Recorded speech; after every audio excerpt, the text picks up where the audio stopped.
Welcome to the Good Food CFO podcast. I'm your host, Sarah Delavan, once again joined by our producer, Chelsea Steer. Hey, Sarah, we have a big episode today. It is a big episode, Chelsea. We're talking about employee owned and co op business models. And the reason this is such a big episode, I think there's two reasons really. One is this episode has been a long time in the making. And I'll share a little bit about that. And two is that the idea of employee ownership and co-ops is so aligned with one of the things that's part of our mission, which is improving equitability across the food industry. So literally, I think a year or more ago, I first heard about a local bakery here in LA called Proof Bakery that had transitioned to an employee owned co-op. And I was immediately enthralled with questions. Like I had so many questions. I was like, I need to know more. Why did they make this transition? What was the benefit, to the former owner? What was their role in the business now, if anything? What was the benefit to the employees? How was it going? And was it just like crazy for everyone in the business to suddenly have a say in how the business was run, which I learned a lot about today is not necessarily the reality of a co-op. But shortly after seeing that post, I reached out to Project Equity, who actually helped Proof Bakery, I believe, make that transition. We had a call on the calendar, schedule conflict came up. We never got that call back on the calendar. And I kind of thought maybe the connection wasn't going to happen and we weren't going to be able to have a conversation with them. But like so many things, when you're patient, it just kind of gets better and things turn out better than you thought they would. So I'm really excited to say that we're joined by Stacey Smith, who's the Senior Vice President and Head of Programs at Project Equity today, as well as two founders. So Monica Rocchino and Devra Gartenstein are both business owners, founders who transitioned their businesses to employee-owned co-ops. And Monica actually worked with Stacey and Project Equity to get their transition done and done successfully. So it feels really good to be sharing this information and conversation with a panel of, three amazing women, but also for after, over a year for this episode to come together in such a cool way. Yeah, I love anytime we do a panel discussion. I feel like you get to hear from different voices, different experiences. And I always learn something. Like one of the things I really took away from this conversation was how, I don't want to say complex, but like how different an employee owned or co-op model can look across the board. Right. Yeah. And also how, what it really means to have this like employee equity. Yeah. Yeah. And I think a lot of people had the misconception, like I did, and like Monica shares during the episode, that when you become an employee owned business or a co op, everyone has an equal say. It's sort of like a flat hierarchy in the business, which is not necessarily true. It can be, but it doesn't have to be. Oftentimes, people might think that, well, when you become employee owned, the original founder has no continued ownership or share in the business, which might be the case, but might not be, right? Devra says a really fun thing for the end of the episode, which is that when you've seen one co-op, you've seen one co-op. And if you're not watching the video, you're missing Stacey just shaking her head vigorously and smiling and just saying, absolutely, there are so many unique ways to go about this and unique reasons to go about this that I'm just really excited, even more so after recording the episode, for folks to be hearing this. And one thing that both of the founders talk about is that for different reasons, they were ready to change their role and relationship to the business that they had founded.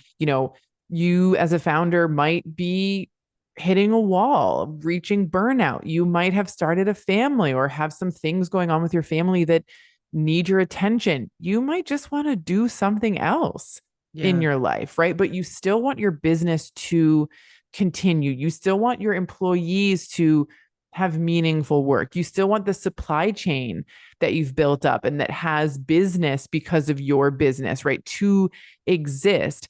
I think sometimes, and this was the case for me, we didn't have the viability for changing my food business into a co-op, but I think the truth of closing that business was that our customers were losing us as a business.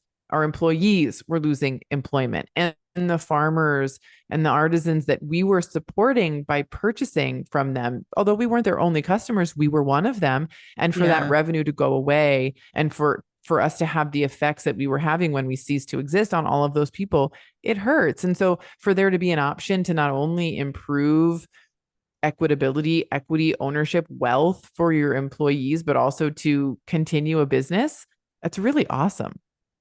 Yeah. And I think you bring up a really good point, Sarah, because I think you can talk about like a business in a very disconnected way. It's a business and we have customers and there's a supply chain and right. But having Mm-hmm. worked with you in that food business and supported Yeah.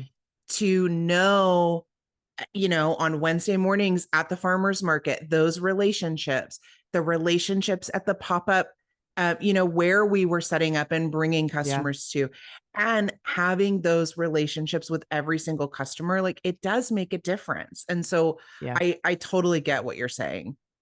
Yeah. So super excited for folks to hear the episode, but I feel like Chelsea, you have some things you want to talk about, perhaps an announcement to make before we get into the main. Yeah, I got a couple things.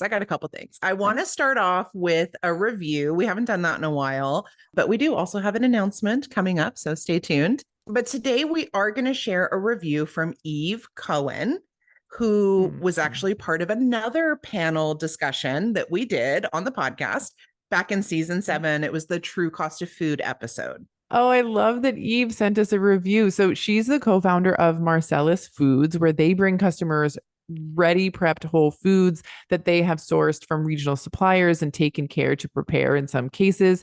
And she also, in addition to joining our podcast in season 7, she also joined another friend of the podcast, Errol Schweitzer, to create a podcast series called Shop Talk, where they dissect the inner workings of big grocery and food retail. I have listened to those episodes. I love them. I feel like Eve and Errol bring insights to the industry that I know I don't have and that's not Yeah. being shared anywhere else. So you can listen to that series and more from Errol by tuning into the Checkout podcast at thecheckoutadio.com. Yeah. And so Eve very kindly sent us a review directly to our inbox. She said, just wanted to pop in and say that you have been putting out fire content lately, and it has not gone unnoticed. Listening to the Foxtrot episode now, it's great. I remember the day that this came into the inbox Yeah. and I was just like, oh, I mean, every review is great. We love to see them on the podcast platforms because it helps the algorithm and what have you. But like, there's something special too about getting something directly to your inbox and getting it from someone like Eve, who is so smart, Mm-hmm. so knowledgeable about the food industry. And it just felt like one of the highest possible compliments for her to say that our episode was fire and particularly, to be listening to the Foxtrot episode. Chelsea, we show up here week after week to talk about topics that we think are interesting and valuable to people and that we find interesting. And to know that, founders, other industry veterans and experts are enjoying the content and getting value from it and that they think it's fire. I mean, it makes me feel really good and really happy. So thank you, Eve. We so appreciate you taking the time to send us that message. Yeah, thank you, Eve. We really appreciate it. Okay, Sarah, it's time. What are we Let's do it. announcing today? New book club selection. I'm super excited about this because the selection was actually chosen by our community. I put out a Yeah. poll. I had narrowed it down on my end to 2 books that I had actually already read that I'm extremely excited to talk to people about. And I wanted to know what our community wanted to read first. And so I'm going to not tell you what the other book was, but I am going to tell you that the book that was chosen is called 4,000 Weeks. It's not a brand new book. It was published in 2021. It's by Oliver Berkman. It is a New York Times bestseller. I read it for the first time, I think in December of 2022. Oh, I remember. Please share with our listeners why you remember. So when you first started reading this book, and we talked about this way back when we started the book club, right? That when you're reading a book, you just want to talk about it. And so when Yeah. you first started reading this book, you were like, this book is amazing. Like there's so much, good information here. And then you started to get to the end and you kind of had an existential crisis.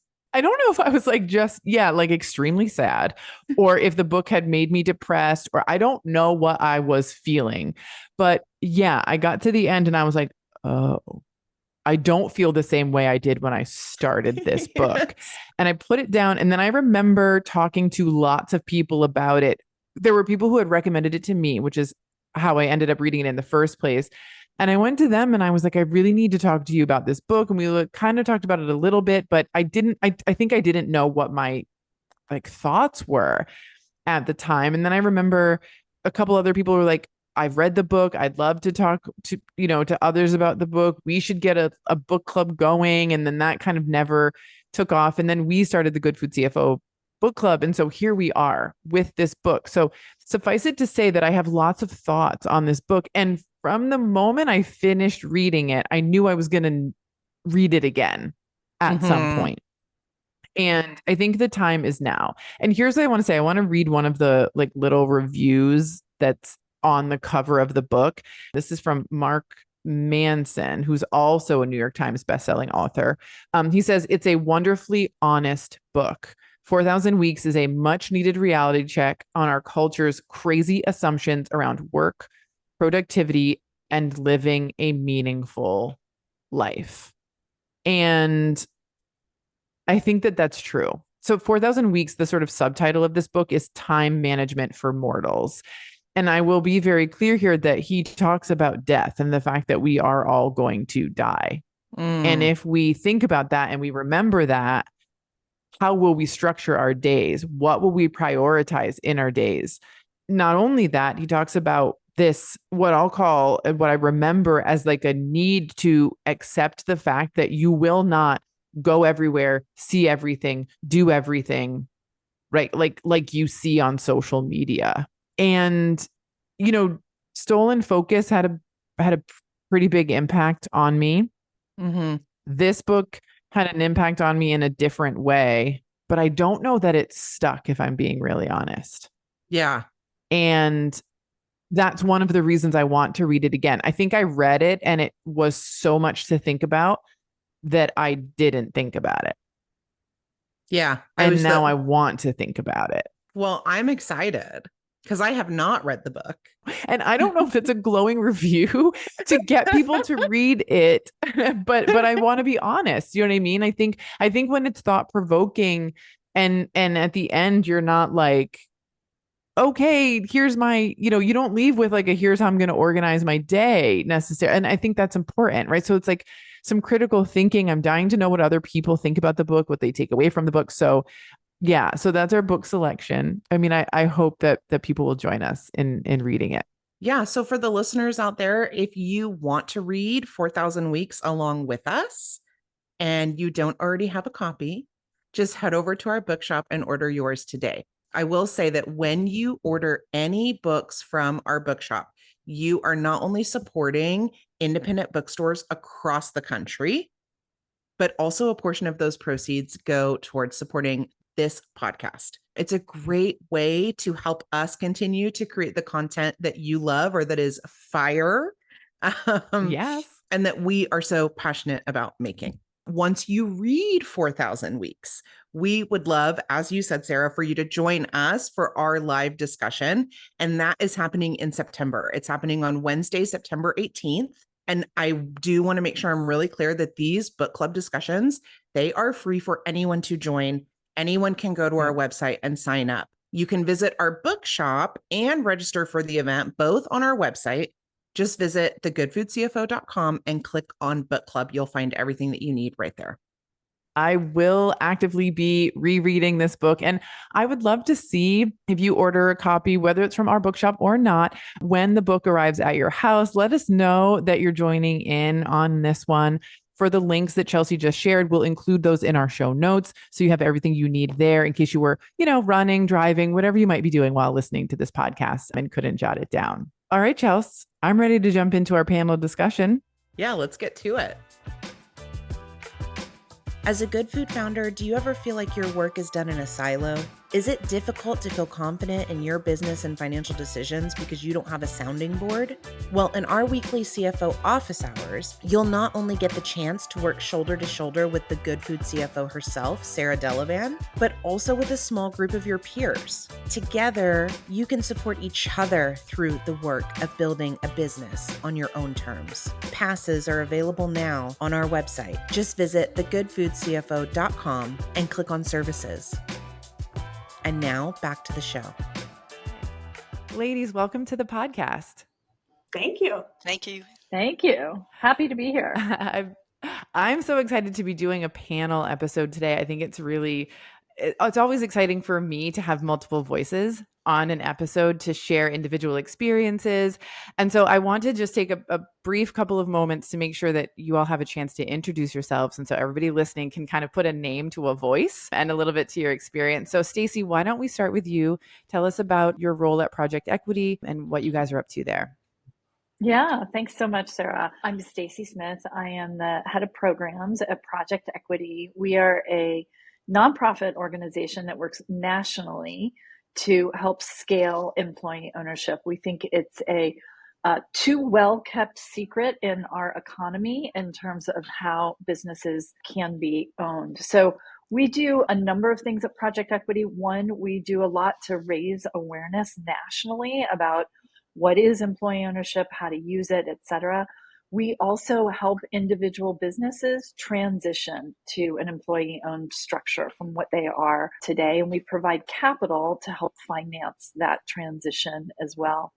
And finally, we really try to help build out the ecosystem of other folks who can help support employee ownership. So that might be your CPAs, your bankers, your attorneys, or it might be local governments or local anchor institutions. Oh, I'm so thankful to have you here today and super excited to learn, from you and for you to share some knowledge with our listeners. Likewise. Devra, you're next in my panel of panelists here. So I'm gonna go to you. Tell our listeners a little bit about yourself and your company. Hey, thank you. I founded Patty Pan Cooperative, and Patty Pan was a sole proprietorship business. It's a diversified food business in the Seattle area, and was a sole proprietorship for 15 years. And then about 10 years ago, we converted it to a worker cooperative structure. And I'm still involved with the business, but that's given me time also to step away. I worked with the U.S. Federation of Worker Co-ops as a peer advisor for a while. And now I actually have a day job with a nonprofit called Business Impact Northwest, and I do support for small food businesses. Amazing. Well, welcome, Devra. Super excited to have you here too. And last but certainly not least, Monica, tell us a little bit about yourself and your business. First, I have to say I'm so excited to be here because I love this podcast so much. Thank you. My name is Monica Rocchino, and I'm a co-founder of the local butcher shop in Berkeley, California. We were founded in 2011 as a LLC. My husband and I founded and operated it for 10 years. And then in 2021, we converted to a worker-owned co-op. We are now on the board. We have one seat on the board, but we are not involved in the day-to-day operations of the organization. So we have monthly board meetings. So we are aware of what's happening, and we are like consigliere to the organization. Really interesting. I'm so excited and that you, Monica and Devra, have sort of different experiences and roles, after the transition to the co-op. I'm super excited to dive into that, but I want to sort of, what I hope is start at the beginning and talk about why would someone choose employee ownership as a structure. So Stacey, I want to pose that question to you first, maybe give us some general information. Okay. And then Devra and Monica, maybe you can give a little bit of your personal experience and why you made this decision. Yeah, I think that's great. It really helps to have the context for business owners to talk about why. When we talk about employee ownership, we are really referring to broad-based ownership, so where all employees in the business can benefit from ownership. And that differs from what we might think of as like a management buyout or ownership of the business by a few employees. So we're really talking about broad-based employee ownership. So I always like to add that context here, because what we're really looking for is that ownership across the entire employee group. In the United States, we have three sort of traditional paths to employee ownership. You could be an ESOP, an employee stock ownership plan. You could be what's known as an employee ownership trust, or you could be a worker-owned cooperative, which both of the businesses that we're talking to today have chosen. And typically we are looking for at least 30% of the business to be in the hands of the employees on that broad-based mechanism. So why do that? The benefits are myriad, but one of the really important things is a path to additional wealth building. I was in a conversation with a peer recently, and he was talking about like just having income anymore is not enough to really thrive in our economy. Having equity in something is important to be able to have real, true economic stability in our society right now. And so having equity in the business that you are working in is an additional pathway to stability of that workplace, of your role in that workplace, as well as financial stability, because you'll have that extra equity earning piece to that. In the different forms of employee ownership, that can be in retirement benefits, or it can be in regular annual or quarterly profit sharing. The other piece that is so important, and the benefit is, this keeps businesses intact in community. And so often these businesses have built a supply chain, they have built a customer base, they are embedded in the community and in that economy. And for the business to close down or be bought by someone else who might, take that business apart, that can be really jarring and problematic for the folks that depend on the business more broadly. And finally, what I would say is employee ownership gives employees a voice in significant business decisions. And in order for them to have that voice, we see an upskilling in capacity, that folks understand financials, they help analyze decisions, they help make decisions. And that makes everybody, all of those folks, even better citizens, right? Because they are engaged, they're analytical, they're thinking through things, and they're really having a pathway to participation in something bigger than just their own household. Yeah, that's super helpful. Thank you for that, Stacey. Monica, can you talk a little bit about your decision to change the structure of your local butcher shop? Yeah, so we got to a point where throughout the 10 years of ownership, we built a family, because both of us were in the business. Family was starting to take second place, in life. And so we wanted to be able to spend more time on our family. We were looking for options, like an exit strategy. How can we exit this while still maintaining what we built? Because we were super proud of what we built. All, like Stacey said, our supply chain, all these ranchers were, dependent to a certain degree on selling through our shop, not to mention the 15 awesome employees that we had at the time. When it became viable for us, when our books were showing that we were a viable business that was able to convert to a co-op, it was like the no-brainer, Right. Like, why would we not do that? We have an awesome crew that can maintain the business. It will keep our legacy going. The shop can continue. The customers won't know the difference. Like, it's a total win-win situation. So that was just a miracle of an exit plan that allowed us to be able to make that shift in our lifestyle. Was it something that you were aware of as an option and were sort of waiting until that viability point? Or did you sort of reach this point of like, we are ready to let go of this in terms of the way we're a part of the business now, and you were looking for options? We were looking for options, and then our very progressive city of Berkeley funded or co-funded, Stacey can correct me, an audit, if you will, for businesses that were interested. Oh, wow. Project Equity did an analysis of our business to see if we were viable for this. And at the time, we were not. Okay. And then it was about 2 years later, I think, post-COVID, or like on the tail end of lockdown. I don't know how, we're still not post-COVID, right?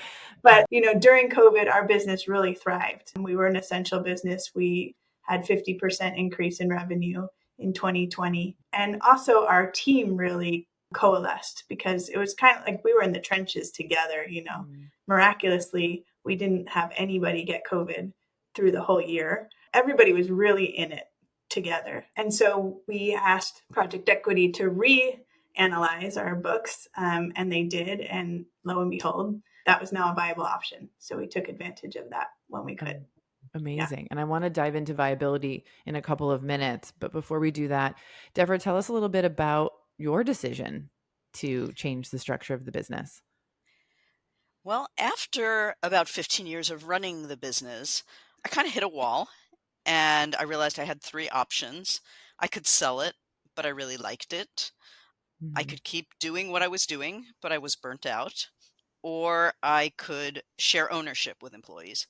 And actually, we converted to the worker co-op structure without really knowing what we were doing. And then we did a lot of backtracking subsequently. We did not know that there were organizations like Project Equity out there that could help us with this transition. When I first broached it to my employees, two of them started crying. I mean, independently of each other. It was separate conversations that they were that engaged that the idea of owning part of the business was that moving to them. That's amazing. Yeah. And the way that we frame employee ownership and co-op membership is, do you want a long-term relationship with this business?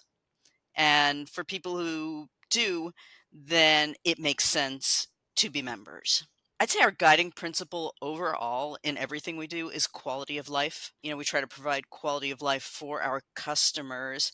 And by becoming a co-op, we were able to put quality of life for employees front and center, and just have that be a way to frame the daily decisions that we're making about how to run the business. Yeah. So something you said, Stacey, was that I think you said like a minimum of 30% typically of employees will have ownership. Maybe you can clarify that for me. And then I'm curious, Devra and Monica, what percentage of employees are employee owners versus are there folks on your team that don't have ownership? Yeah, I can speak to sort of the mechanics behind it. So when I say that typically we look at 30% of the equity being held by the employees on a broad basis, that's if we want to make a claim, so to speak, that the business is employee owned or is, on a path to employee ownership. We love to see businesses have 100% of the equity held by the employee ownership structure, whether that's an ESOP or a co-op or whatever. But what that illustrates is that we do come across owners who maybe are not ready to exit the business entirely. They're looking to maybe step back a little, but they still want to be engaged. You don't have to sell 100% of the business to the employees at one time. You could do it progressively, or you can do it in tranches if you choose to do that. So a worker-owned cooperative is the only model where employees make a choice to either be a part of the ownership cohort or not. So regardless, they are an employee, but in a cooperative, you can choose to become a member of the cooperative, which makes you a shareholder. You will buy in for a low amount of money to receive one vote and a share of profit sharing. But not everybody wants to be a member in some cases, and in some cases they don't choose to be. In an ESOP or an EOT, 100% of the employee cohort will be a part of the ownership cohort by definition, just because that's how the legal structures work. Got it. That's super helpful. Thank you. So Devra, as a co-op, and you're a part of Office Hours, and you and I have known each other for a little while now. So I have a little bit of insight into some of the structure of your business. But it seems to me from our conversations that some people, have chosen to be members, and then there are employees on the team that are not. Is that accurate? Yeah, well, when we first formed the co-op, everybody was a part of it except one person who wasn't quite sure what she was doing, and then she became a member the following year. At this point, we hire people. The business is somewhat seasonal, although not completely seasonal. And so we have an 8-month vetting period. And we made it 8 months because that gives us a way to see how people work during the summer when we're slammed, and then in the winter also when there's more scarcity. For the most part, if people want to continue after a year, they usually become members. And that's part of the long-term relationship, part of the puzzle. Yeah. And then your role, Devra, what does that look like at this point in the business? At this point, well, I'm technically CEO. I work probably 4 or 5 hours a week, and I really am responsible for the big picture. I'm responsible for deciding what we're going to do during the year. And then the general manager is more in charge of figuring out what we're going to do in any particular week. Of course, being a co-op, we do have conversations about all this. To date, I have generally been the one who is guiding it. In co-op circles, we talk about structural hierarchies versus hierarchies of experience. The fact is, I've been running food businesses for 35 years. Yeah. So for the most part, they're happy to let me do this. And I know that I have this leadership position, but this leadership position depends on their willingness to have me in this position. Yeah. I was going to share some insight and sort of echo one of the things that Stacey said, where as employees take on ownership, right, there's a time period, right, where they're kind of increasing their level of financial education and understanding, right? So if you were to put people into this position and flee, for example, it would be harmful, potentially harmful, if the right leadership is not in place. And something that I know that you bring to your organization, Devra, is thoughtfulness around how can we continuously improve the financial literacy and education of this team so that they can critically think in their roles and, kind of know better and do better, right? Like month after month and day after day in their positions, which I think is a really cool thing, at least for me to see from the outside. Yeah, and one thing that I've always struggled with, having been a sole proprietor and then having gone to sharing this business with 6 other people, is that, co-ops are ways of creating equity and making it possible for more people to have business ownership. But unless you've been in this position, founding a business and putting your own finances on the line, you don't know what it's like. I mean, lying awake at night and wondering how you're going to pay the bills. One point that I think is important to make, as Devra said, she's the CEO, is that, when I first heard about co-ops, I was like, oh my God, everybody gets a say in every decision, and we're never going to be able to go, no one's ever going to agree on anything. We're going to sit in circles all the time and discuss every, thing. And that just sounds like awful to me, like, very inefficient and awful. And so I think it's worth pointing out that the structure of your business stays in place even though you are a co-op, in the sense that we have a general manager, we have department managers, and even owners don't have to be managers. We have entry level who have been there for at least a year, owners who report to their managers, and their managers report to the general manager. So just because you're an owner doesn't mean that all of a sudden you're in a position to make day-to-day decisions. Right. However, big overarching decisions that are outlined in your operating agreement are voted on by the board. And not every owner is on the board either, Okay. So there is a way that it functions so that it is efficient and not hippy dippy all the time, kind of, everybody has a say in everything, which I think is worth pointing out, because that was the first thought I had when I heard about co-ops. I don't think about university co-ops or, living co-ops or things of that sort. Yeah, I think that's a really good point, because I think too, there may be some founders out there who think, well, I like the idea of giving or sharing the equity of this business with these employees that I have, especially if they're really great employees. Maybe they've been there since the beginning or for years. They're an integral part of what the organization is doing or has become. But they also may have in the back of their mind, like, I don't want to give up the leadership of this. Maybe they like that leadership role, or, these people may be amazing at what they do, but bring a different set of skills to the table. You know what I mean? And sort of acting as that CEO may not be the right fit for that person. So, Stacey, is there anything you want to add or that you can add around, like, what maybe founders should think about or maybe know in terms of what Monica's sharing here as well? Sure. I think particularly for smaller businesses and for entrepreneurs like Monica and Devra, starting the business, you did everything. You were management, you were governance, you were ownership, like you were doing it. It was all embedded in one person.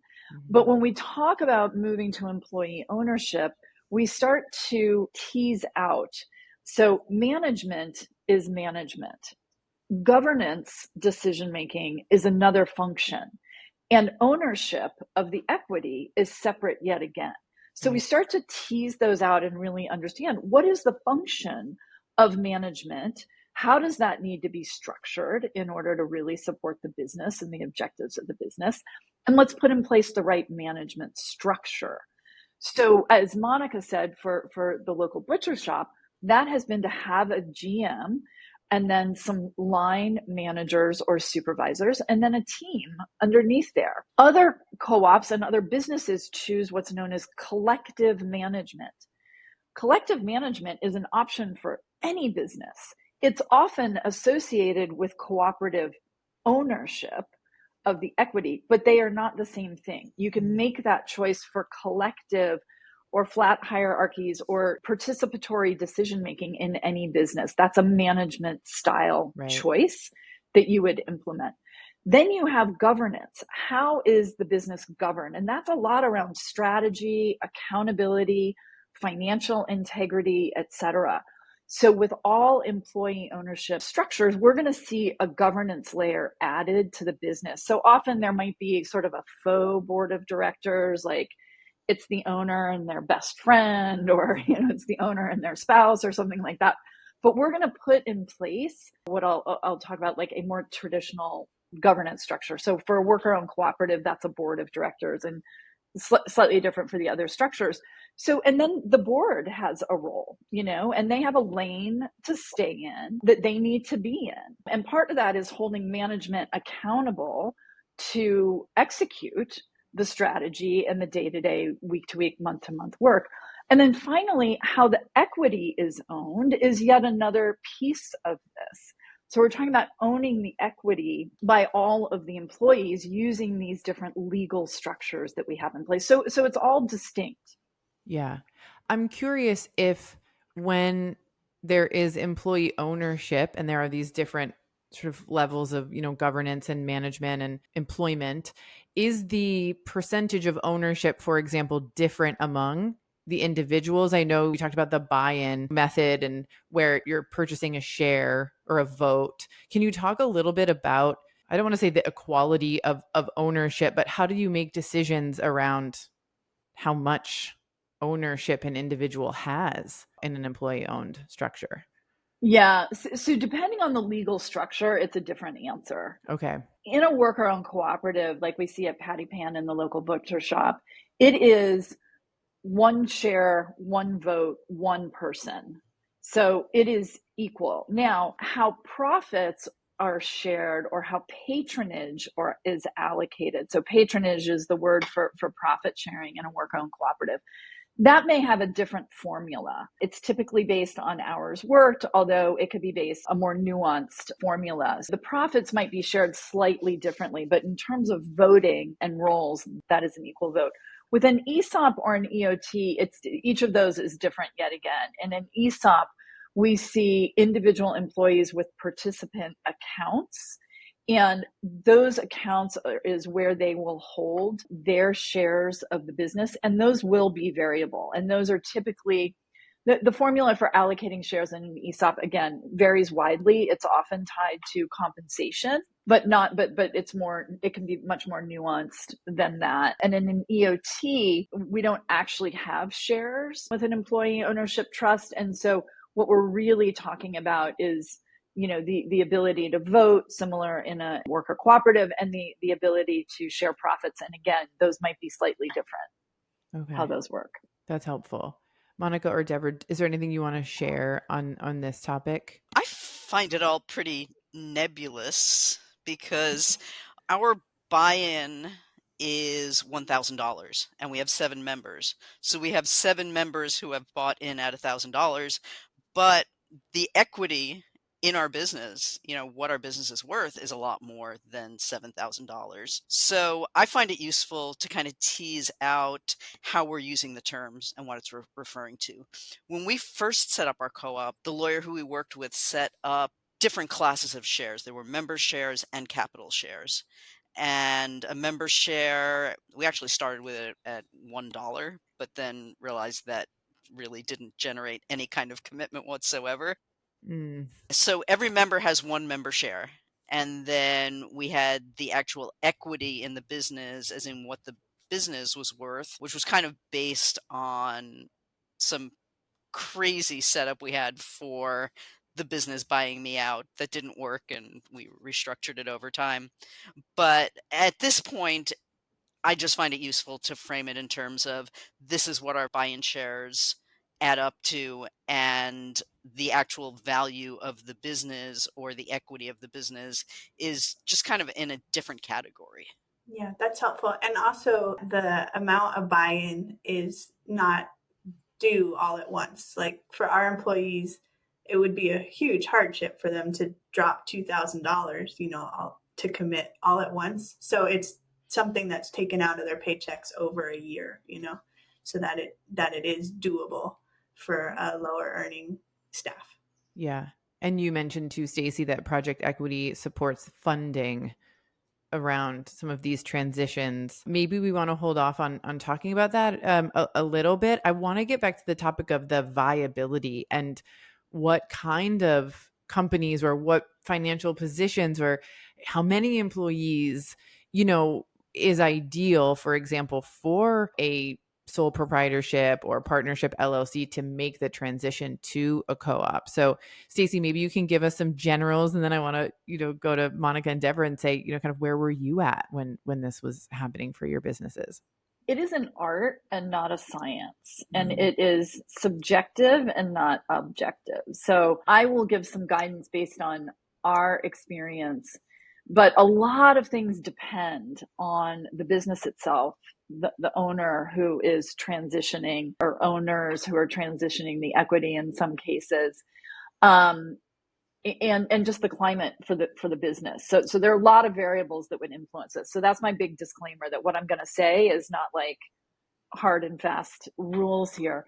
So often when we talk about transitioning a business from however it's held right now into employee ownership, there is a need for the owners, as Monica and Devra have both talked about, for them to exit the business with some value that they have built over time. And, the business is worth something, and they've invested their time, their capital, their sleepless nights, their relationships, et cetera, et cetera.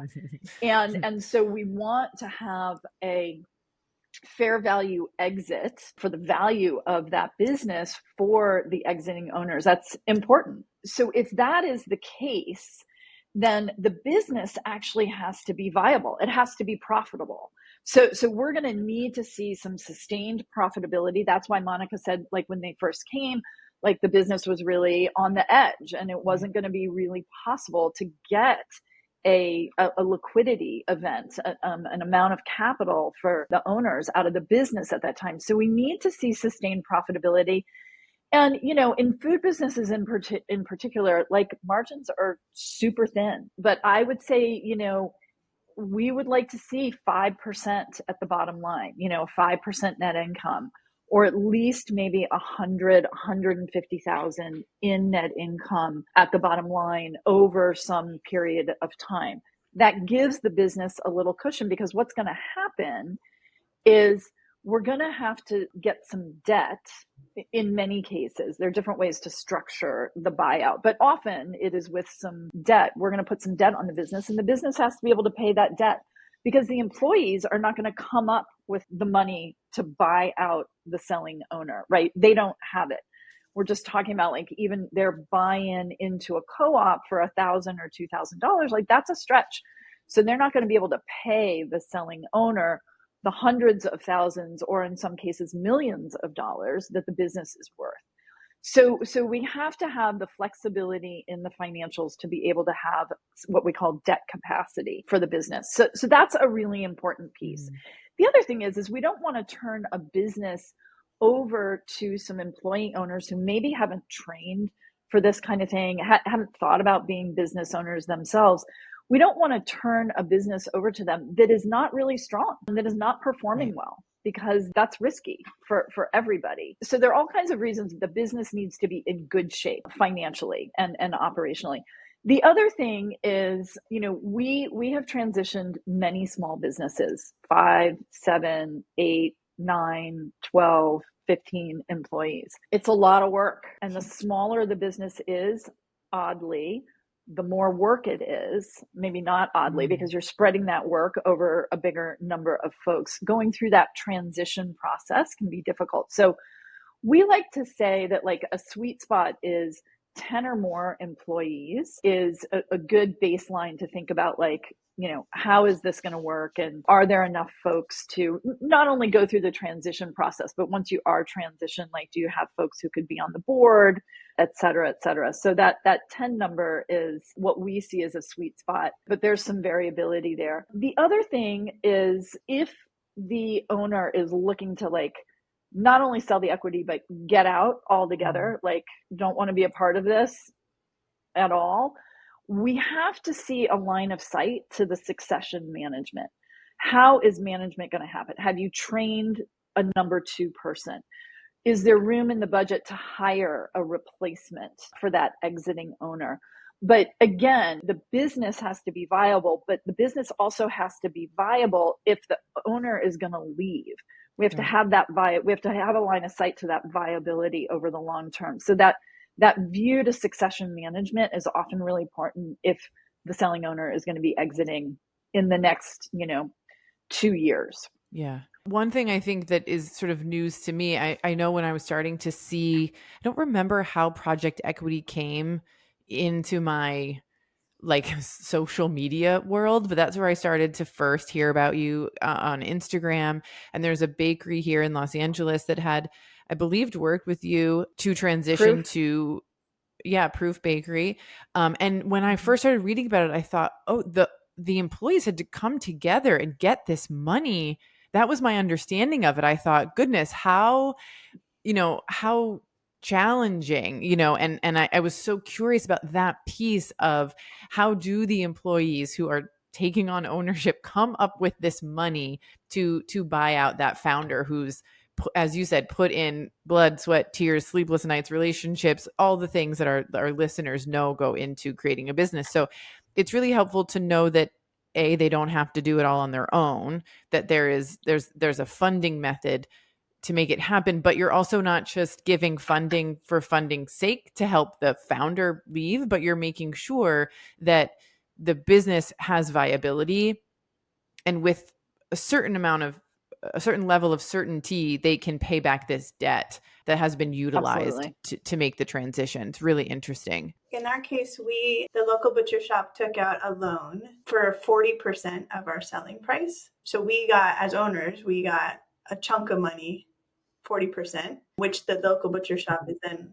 paying back that loan over, I think it's 5 years. And then the remainder of the selling price, the local butcher shop is paying to us over, I think it's 6 years. So in our first year, the payments to us were interest only, so that they could pay the loan from the bank off and stay in good financial standings, and then start to increase their monthly payments. some to the bank and some to us. So that's how ours was situated. Yeah, if we had talked to an outside organization to have them evaluate whether our business was viable enough to make this transition, they would have told us no. So we had a small amount of profit. We did it anyway because we didn't have much outside guidance. But the other piece of our puzzle was that a year after we became a co-op, we moved our kitchen and I bought a piece of commercial property and I'm leasing it to the business. And we basically put the buyout question on hold for some later date. And then we did start to buy me out about 4 years after we became a co-op. But I realized that with my investment in this building, between the business renting it to me, renting it from me and paying off the mortgage that way, and also once the building was paid off, I could also get rent from it. I realized that that financial investment was much more important than whatever buyout I would be getting from the co-op. So we have that piece in place. And I'd love to see more co-ops do it this way. I wanted to add to Stacey's point about also being viable in the sense that your future owners have some understanding of how the business is run, and it's not like a total throwing them into the deep end of the pool. We, from the get, our business had open books. So we were teaching all of our employees financial literacy from day one and sharing quarterly our P&Ls and our balance sheet. So, by the time this came around, the folks who had been there for 5-6 years were totally familiar with our standing, where we were at, what each line in the P&L meant, and how to kind of gauge against previous years. And, they had a really strong understanding of where we were financially, which helped, I think, hugely in our transition. It made it so much easier and less stressful for everyone. For sure. Yeah. So there are many ways to transition to employee ownership. And what I was talking about is giving a specific case where the exiting owner needs a financial exit of the business. And that is not always the case. And so we and others like Project Equity, who provide technical assistance in this regard, we're pretty good at getting really creative about figuring out how to move the business from, individual or private ownership into employee ownership, and think that that's really important. And I think that the viability of the business is the important thing, and having sort of the leadership and management, and what Monica is talking about, that financial literacy. The sooner the businesses can start that and really build the capacity of all of the employees to understand how the business works, like how do we make money? How do we spend money? How does my job connect to both of those things? How can I, have a role in that? That is so incredibly important for just running a robust business anyway. But anticipating moving into a broad-based employee ownership, that is a really key success factor. Yeah. Devra, can I ask, do you maintain a portion of ownership in the business as well? I have 1/7. I have one co-op share. Okay. Yeah, that's interesting. Worth then $1,000. Yeah. Okay. Yeah. And then you don't have to answer this. This is sort of general curiosity based on our conversation today. Do you get, as the CEO, do you get paid? Like, are you on payroll? Do you have a small salary? I am on payroll, but I get paid hourly for usually 4 to 10 hours a week.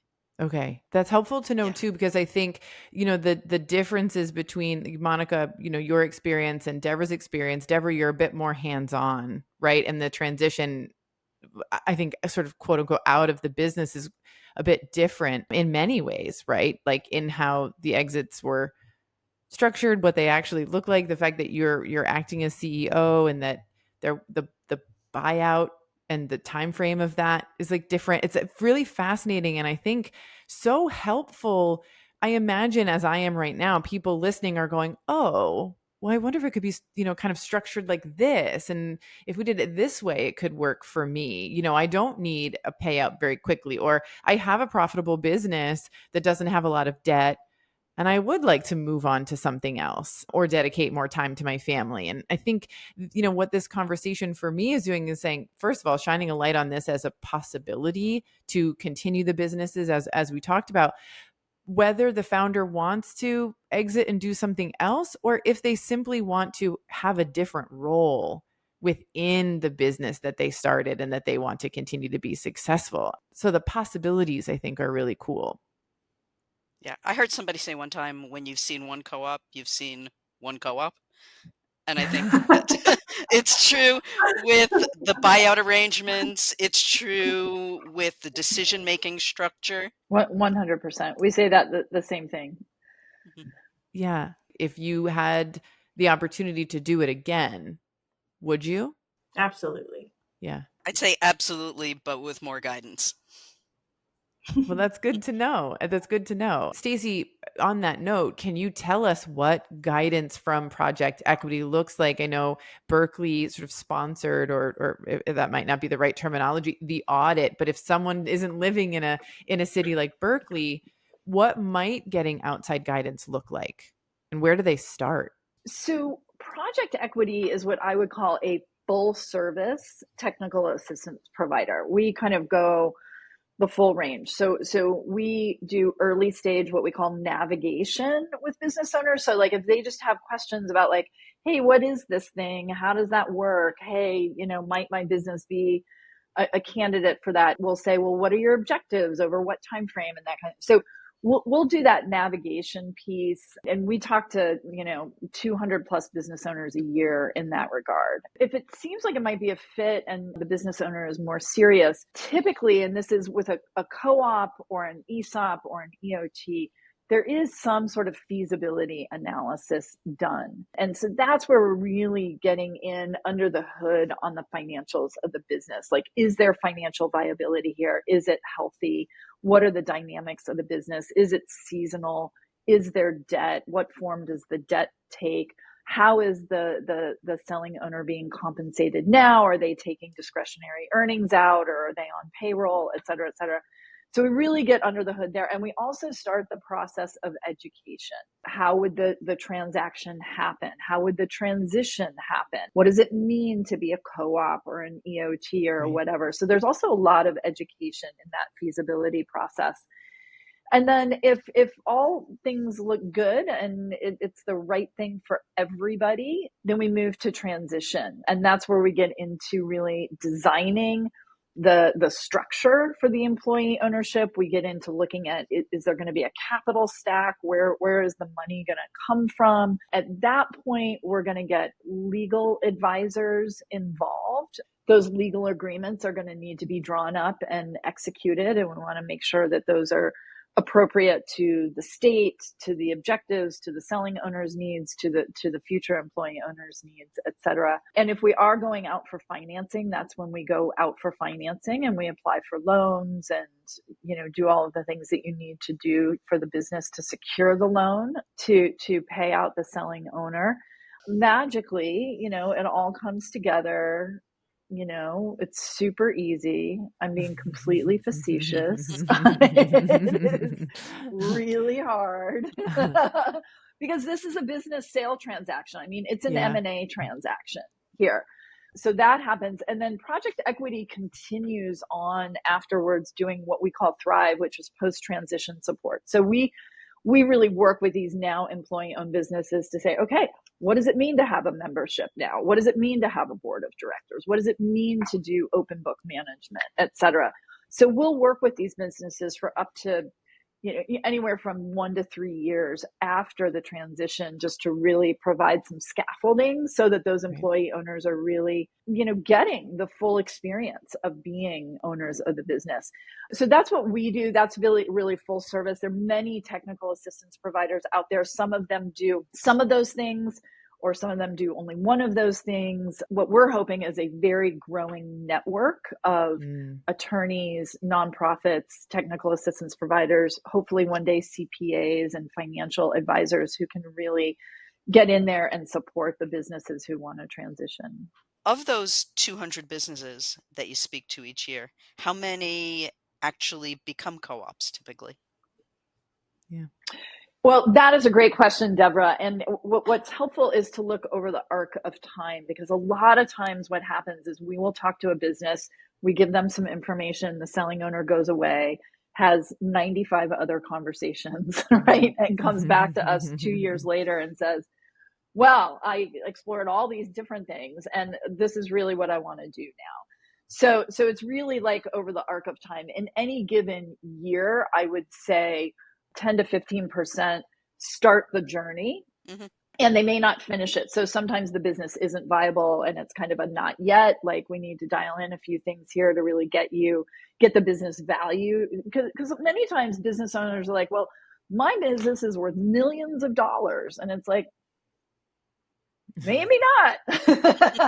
Good luck with that. So sometimes, sometimes there is a mindset, or a deeply held belief about the value of the business, and the owner isn't ready to let go of it yet because it's not meeting their financial needs. And so we might have a conversation about, like, here are some things that you can do in the coming years to really get the business value where you want it so that you can do this transaction. So there's a lot that goes on there, Devra. I would say maybe 5%, start the process and move through the process, a pace. Yeah, I mean, I think that's pretty high, actually, considering how few there are in the country overall. I mean, there are a lot more than there used to be, but there really aren't that many. Yeah. And then if someone is not viable, just to kind of keep using that word at the time that they meet with you, is there some guidance on, here's what we're looking for you to be viable, so they leave with a direction? For sure. Yeah, we for sure do that. And, and if the business already has, or the business owner has some advisors, a CPA or an exit planner or a wealth manager or a business coach or something like that, we're often in dialogue with them to talk about, like, here, you got to clean up the balance sheet, right, and we got to get COGS under control, and, kind of thing. Yeah. Amazing. That's not our job. Like, we aren't doing that operational consulting, but we can sort of point in the direction, and then they can work with, others. Yeah. Like you, like me. I know. CFO. That's amazing. I think one big piece of our mission is to improve equitability within our food industry. And I think absolutely, when you think about the people who are producing our food, whether they're growing and picking our food, whether they're part of the manufacturing process, like, they're among the lowest paid people in the country, generally not in independently owned businesses. I mean, many of the good food founders that I speak to are trying to pay their founders a living wage as best they can. But as you said, Stacey, margins are so tight, there's often not a lot of funds to be able to do that. So this idea of employee ownership, I think, is a really awesome way that people can achieve this mission, within their own businesses and within their communities. So I really appreciate all three of you coming today to talk about this. I feel like we sort of planted the seed and hopefully are spreading awareness of this as an opportunity and a possibility. So really thank all of you so much for your time today. Thanks for talking about it. Yeah, it's been a real pleasure and an honor to be on the panel with you all. So thank you. Likewise. Yeah. And Stacey, we're going to share your information in our show notes. So if you want to learn more about Project Equity, head to the show notes. You can grab the information there. But Stacey, maybe share the website that they can visit as well. Yeah, sure. Our website is project-equity.org. Amazing. Lots of resources there, great case studies. There's a case study on the local butcher there, so you can learn more about the local butcher shop there as well. Fantastic. And then Devra, I don't know if you're open to it or not. As a Baba Yacht member, we do community events, and I know you to be a very sharing person. So perhaps if there are other Baba Yacht members, you can reach out to Devra within our community or potentially otherwise to learn more about your experience. And happy to do that. And our website is pattypan.coop. Perfect. Well, once again, thank you all so much for joining me today. Have a good one. Looking for more content like this? Subscribe to our YouTube channel. You'll see weekly podcast episodes as well as other content related to the show. Just visit youtube.com/@thegoodfoodcfo. Thank you for joining us here today. If you enjoyed this episode or found it helpful or inspiring in any way, please share it with your founder friends on social and rate and review the podcast wherever you listen. It's the #1 way to help good food founders find the show. We'll be back with a brand new episode next week.